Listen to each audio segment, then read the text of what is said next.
Well, the weather is getting more and more unpredictable in recent years, but the city of Boston wants to make sure it is prepared for whatever is blowing into town. Our NBC 10's John Maroney joining us live in East Boston with a look at what the city is working on to be climate resilient. And John, we know money, it's a big factor here. Is Mayor Wu concerned about federal funding cuts happening? Priscilla, she and her administration seem to be taking a wait-and-see attitude, but there is no doubt that federal dollars are vital to the city's fight against climate change.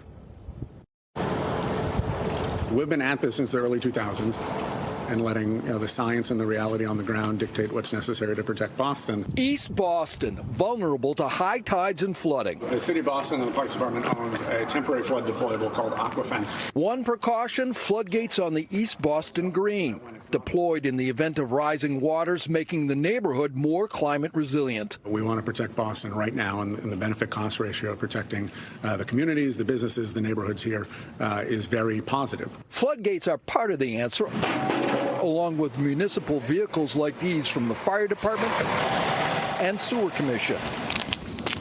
But paying for climate resilience can be expensive, especially if the federal government isn't willing to help out anymore. We were able to secure and win very significant amounts of funding. The mayor says with the new administration in Washington, the city made sure that current federal funding for climate resilience was locked in.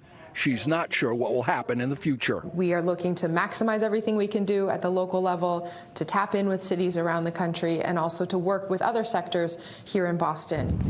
Boston's been lucky so far this winter, but flooding has become a serious concern.